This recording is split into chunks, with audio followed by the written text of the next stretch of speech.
Assalamualaikum warahmatullahi wabarakatuh. Salam sejahtera bagi kita semuanya. Perkenalkan, nama saya Zulkifli Adnan, dosen tetap pada Prodi S1 Administrasi Publik Universitas Gadok. Dalam kegiatan pembelajaran, saya mengampu beberapa mata kuliah, diantaranya kebijakan publik, analisis kebijakan publik, dan advokasi kebijakan publik. Pada kesempatan kali ini, saya akan memaparkan unjuk kinerja pembelajaran sebagai bagian dari Tridharma Perguruan Tinggi, meliputi mata kuliah, capaian pembelajaran, materi, pendekatan pembelajaran dengan pendekatan DIA, dengan memadukan Student Centered Learning dan Blended Learning di dalam sistem penilaian. Mata kuliah yang saya bawakan kali ini adalah mata kuliah Advokasi dan Komunikasi Kebijakan yang diberikan pada semester 3 dengan bobot 3 SKS. Mata kuliah ini bertujuan untuk membekali mahasiswa agar mampu memahami konsep komunikasi kebijakan sekaligus menyusun strategi advokasi yang efektif dan relevan dengan kebutuhan masyarakat. Dari sisi pembelajaran, mahasiswa diharapkan memiliki pemahaman tentang administrasi publik, kemampuan komunikasi persuasif, serta keterampilan melakukan advokasi kebijakan. Nah, secara lebih spesifik, mahasiswa mampu mengidentifikasi isu dan aktor kebijakan, menyusun strategi komunikasi, hingga menghasilkan policy brief yang aplikatif. Materi ini sangatlah penting karena menjadi dasar bagi mahasiswa memahami berbagai permasalahan publik yang berkembang di masyarakat. Kemudian, melalui materi ini, mahasiswa diharapkan mampu mengidentifikasi, menganalisis, serta mengklasifikasi isu kebijakan berdasarkan tingkat urgensi, kemudian aktor yang terlibat, serta dampaknya terhadap masyarakat. Materi pembelajaran disusun secara bertahap, mulai dari pengenalan isu kebijakan, aktor kebijakan, komunikasi kebijakan, teknik komunikasi, hingga strategi advokasi dan penyusunan policy brief, hingga proyek akhir. Dengan alur ini, mahasiswa diharapkan berkembang secara kritis, analitis, dan komunikatif. Dalam pembelajaran, saya menggunakan referensi utama seperti Budi Winarno untuk konsep kebijakan publik, kemudian Mardani untuk advokasi kebijakan, dan Joseph DeVito untuk komunikasi interpersonal, serta didukung jurnal ilmiah dan regulasi terkini agar materi tetap relevan. Proses pembelajaran dilakukan secara blended learning, yaitu kombinasi tatap muka dan penggunaan Edlink dan Microsoft Teams untuk materi, diskusi, tugas, kuis, hingga mahasiswa dapat belajar lebih fleksibel. Metode pembelajaran yang saya gunakan mengacu pada pendekatan DIA, yaitu Delivery, Interaction, dan Assessment. Suatu pendekatan pembelajaran yang terintegrasi antara penyampaian materi, interaksi dengan mahasiswa, serta penilaian yang berkelanjutan. Pendekatan ini saya terapkan untuk memastikan proses pembelajaran berlangsung secara sistematis, partisipasif, dan berorientasi pada capaian pembelajaran. Sehingga mahasiswa tidak hanya menerima materi, tetapi juga aktif dalam menunjukkan hasil belajar yang nyata. Pada aspek delivery, materi disampaikan secara interaktif melalui penjelasan, studi kasus yang aktual, kemudian media visual dengan menempatkan mahasiswa sebagai pusat pembelajaran. Pada aspek interaction, saya mendorong diskusi kelompok, presentasi, dan tanya jawab agar mahasiswa aktif dan berani berpendapat, kemudian mampu bekerja sama di dalam menyelesaikan sebuah masalah kebijakan. Dan pada aspek assessment, saya menggunakan penilaian formatif dan sumatif yang terintegrasi dalam sistem penilaian pembelajaran. Penilaian dilakukan melalui presentasi kelas, tugas individu, tugas kelompok, kuis, ujian tengah semester, proyek dari policy brief, presentasi, serta ujian akhir semester. Sistem penilaian ini dirancang untuk mengukur pemahaman, kemampuan analisis, komunikasi, serta kerjasama mahasiswa, sehingga mereka tidak hanya memahami teori, tetapi juga mampu menerapkan dalam konteks nyata secara sistematis dan berbasis bukti. Demikian pemaparan saya mengenai proses pembelajaran mata kuliah advokasi dan komunikasi kebijakan publik. Selanjutnya saya akan menampilkan cuplikan micro teaching sebagai implementasi pendekatan pembelajaran yang telah saya jelaskan. Terima kasih Bapak Ibu Asesor. Assalamualaikum warahmatullahi wabarakatuh. Assalamualaikum warahmatullahi wabarakatuh.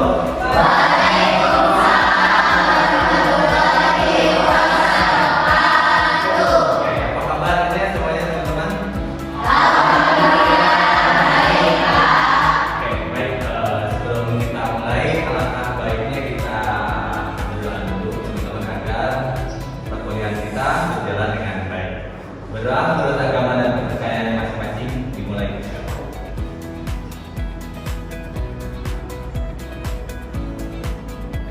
Oke, berdoa selesai. Baik, teman-teman, kemarin kita sudah sedikit membahas tentang kontrak perkuliahan ya. Mungkin teman-teman sudah paham apa saja sih dalam kontrak. Mungkin ada penjelasan dari mulai RPS, peta dari RPS itu seperti apa, kemudian peraturan-peraturan selama kita melaksanakan perkuliahan. Teman-teman sudah sepakat ya kemarin sudah menandatangani kontrak dan sebagainya. Dan sedikit tentang pengantar dari mata kuliah advokasi dan komunikasi kebijakan itu seperti apa dan akan ke arah mana. Kemudian nanti mahasiswa itu akan mencapai apa sih dengan mempelajari materi. Oke, sebelum kita masuk ke materi kita yang hari ini, teman-teman mungkin di sini ada yang lihat berita atau mendengar berita atau baca berita di media online sebelumnya. Ada? Mungkin tentang apa itu sebelum kita masuk ke materi. Oke, baik. Ya. Oke, kenaikan harga beras. Ada lagi teman-teman yang lainnya? Oke. Ada lagi nggak? Oke, boleh. Tentang sampah di Kabupaten Garut. Oke.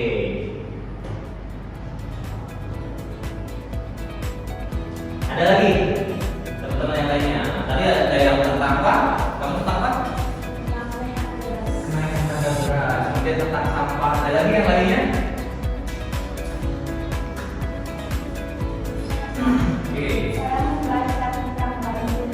Oke, tentang banjir.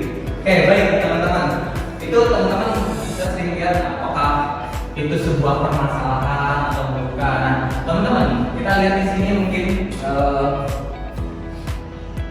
menurut teman-teman semua, apakah permasalahan-permasalahan itu masuk ke dalam kategori permasalahan publik atau bukan? Oke, baik. Termasuk. Kenapa?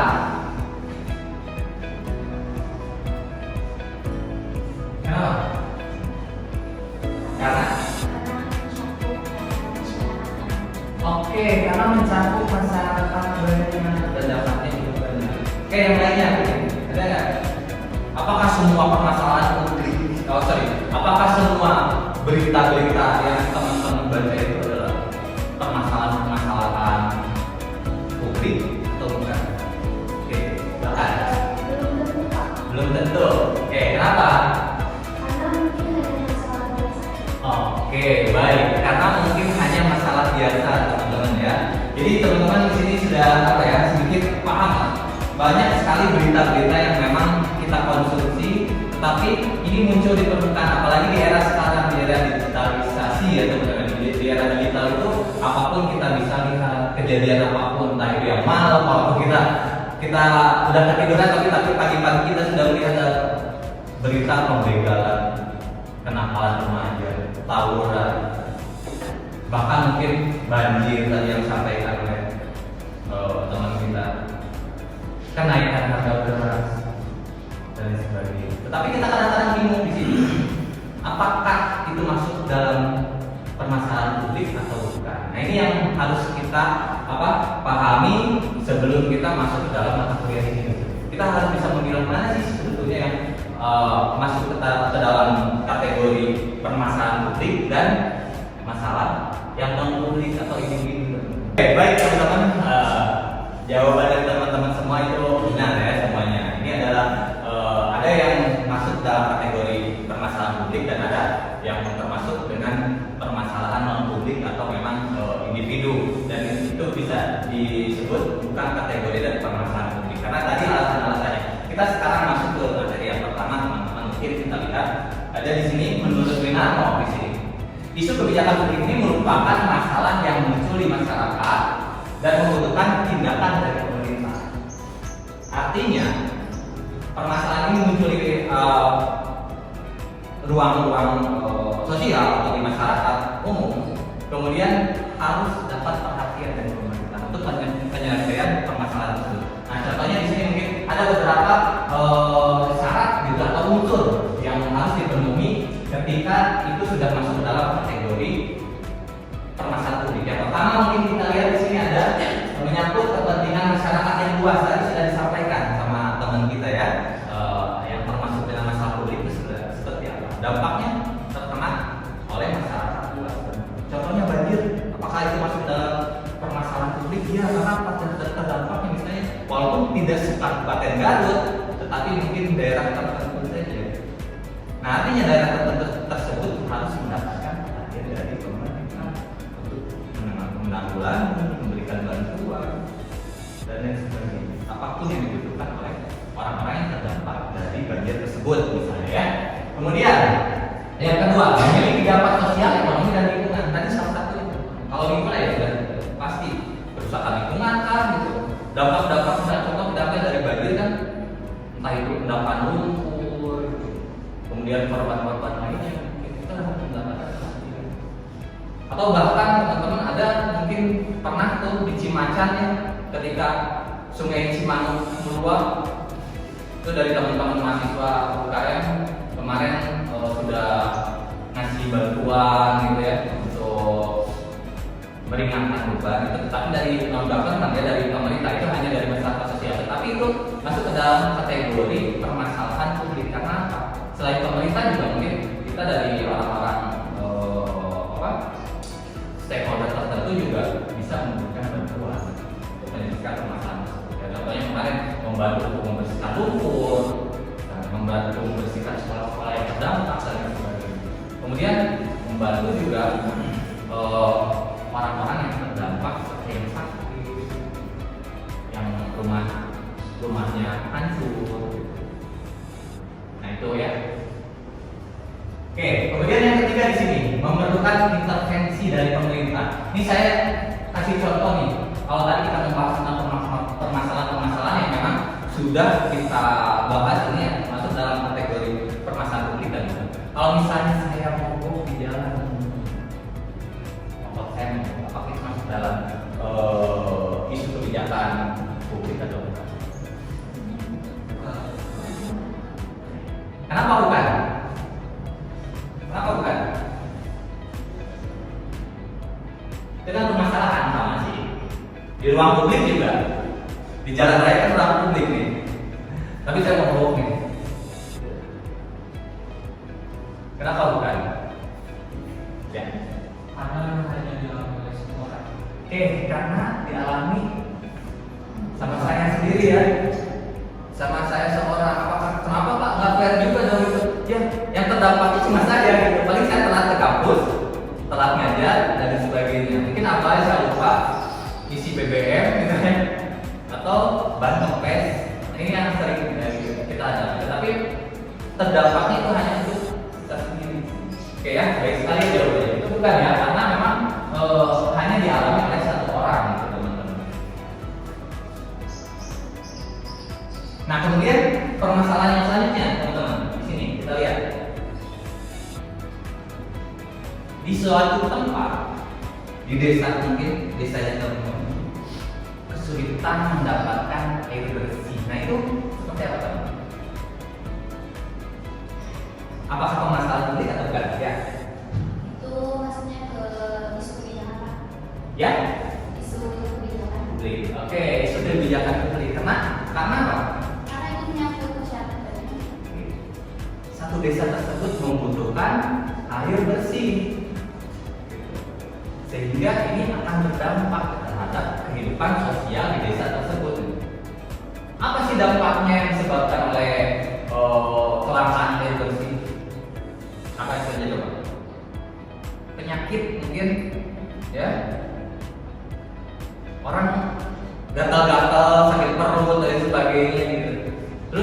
mau mandi susah dan sebagainya. Ini kan permasalahan. Padahal dengan satu sumber permasalahan ini saja mungkin ini dampaknya sangat banyak. Air minum susah, mau masak susah, mau mandi susah, mau ngapain susah, dapat masalah. Nah ini perlu intervensi dari pemerintah. Jadi teman-teman nanti ingat ya, ada beberapa unsur yang termasuk dalam kategori permasalahan publik. Yang pertama tadi apa? Menyangkut masyarakat luas, itu menurut Winarno ya. Kemudian yang kedua, berdampak terhadap ekonomi, lingkungan, dan lain sebagainya. Yang ketiga, perlu dari intervensi dari pemerintah. Jadi harus ada tindakan dari pemerintah untuk menyelesaikan permasalahan tersebut. Dari mana pemerintah tahu? Dari tadi sumber-sumber berita, sumber masalah, atau pengaduan-pengaduan bahwa di tempat tersebut mengalami kejadian atau fenomena yang terjadi yang menyangkut masalah publik. Oke, baik.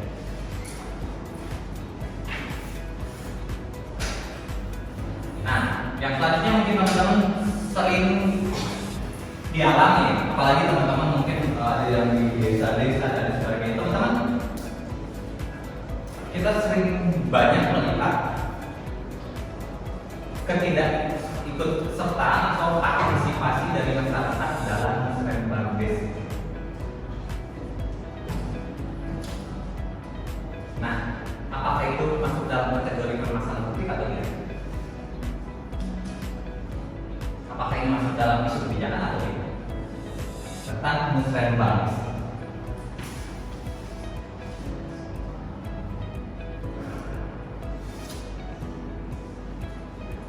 Kan di masing-masing desa juga selalu ada musrenbang. Oke, boleh siapapun mau jawab? Oke. Termasuk. Kenapa? Karena ada berkaitan dengan pembangunan desa. Oke, karena berkaitan dengan pembangunan desa. Nah, ketidakhadiran di dalam musrenbang desa ini apakah masalah publik atau bukan? Walaupun misalnya orang yang merasa diundangnya itu secara individu dan sebagainya, tetapi hasil dari votingnya itu, dari hasil musyawarahnya itu akan menentukan nasib desanya.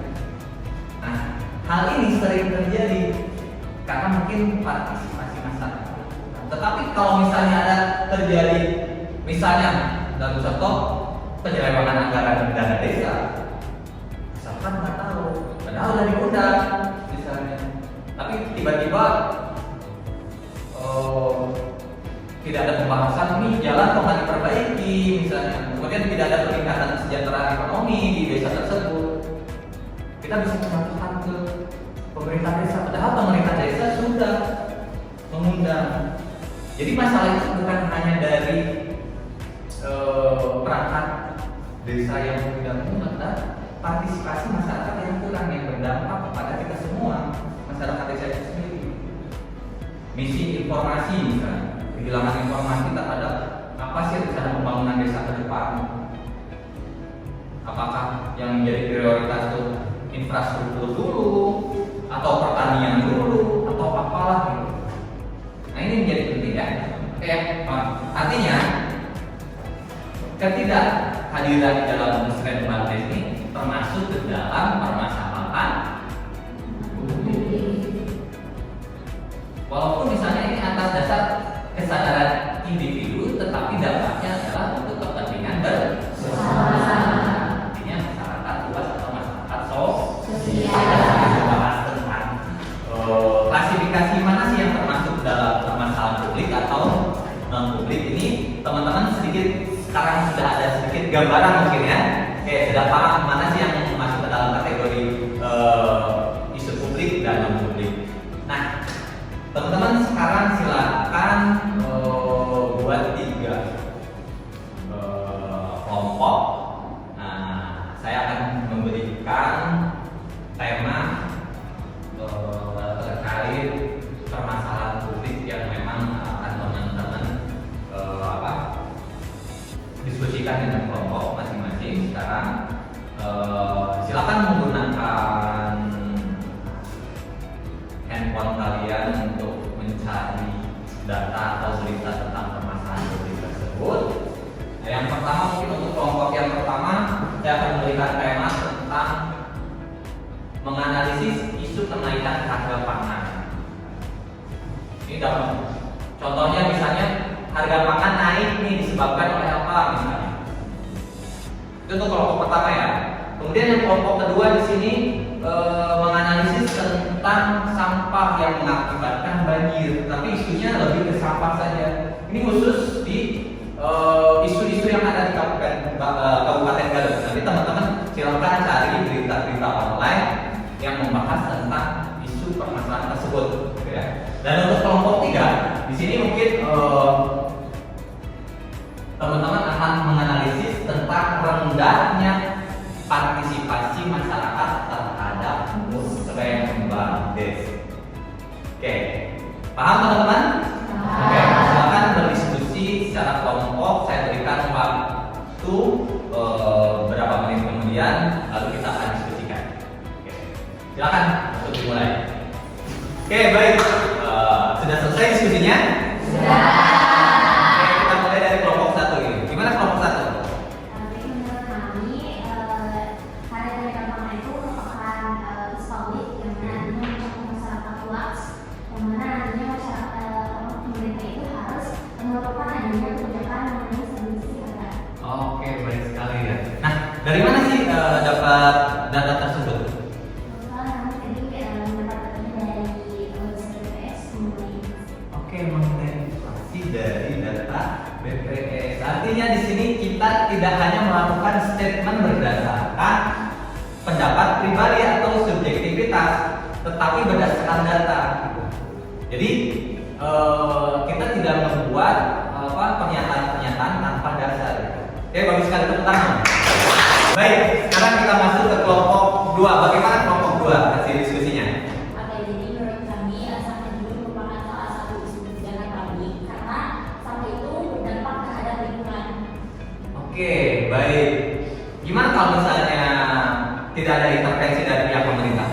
Yang akan terjadi volume sampah itu akan meningkat dan tentunya itu masyarakat akan terkena dampak kesehatannya dan juga lingkungan mungkin bisa tersumbat air itu. Oke.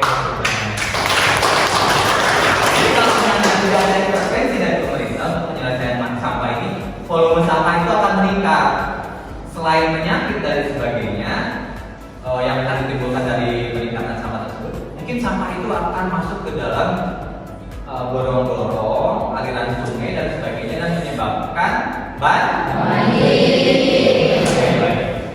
Oke, baik teman-teman. Hari ini kita sudah sedikit paham ya, mana sih yang termasuk dalam isu kebijakan publik atau yang bukan dari isu kebijakan publik. Nah, teman-teman, oke, baik teman-teman. Dari hasil diskusi kita sudah mengetahui mana sih yang menjadi kebijakan publik dan berdampak kepada permasalahan sosial banyak, berdampak luas.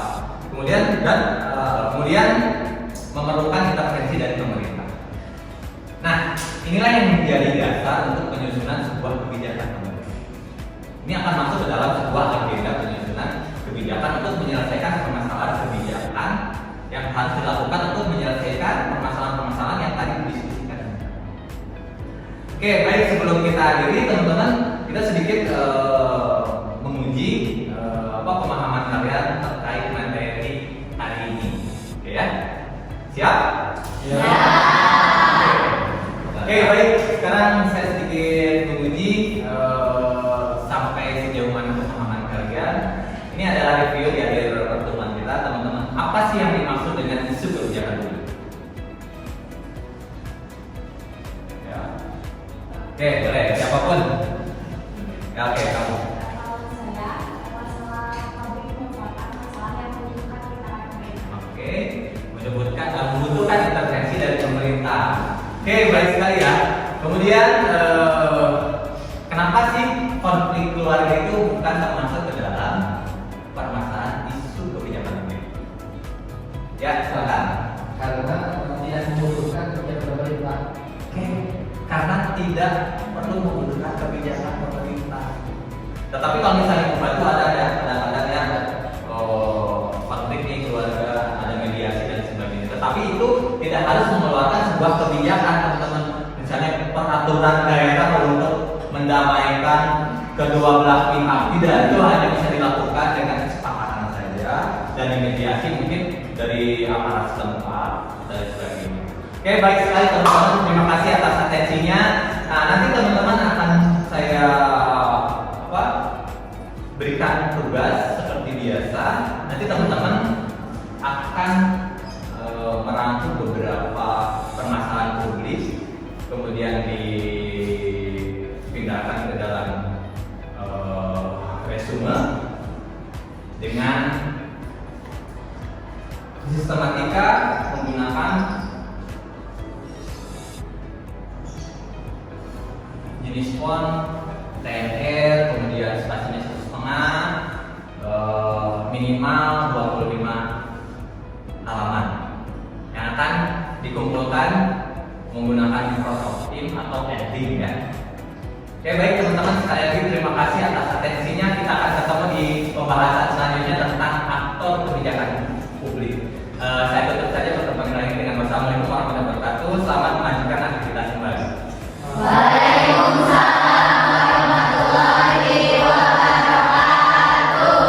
Demikian cuplikan pelaksanaan micro teaching yang saya sampaikan sebagai bagian dari unjuk kinerja pembelajaran dalam rangka memenuhi salah satu syarat sertifikasi dosen.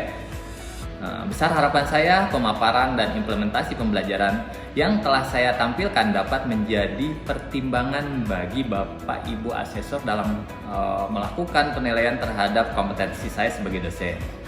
Atas perhatian, waktu, dan penilaiannya saya ucapkan banyak terima kasih. Wassalamualaikum warahmatullahi wabarakatuh.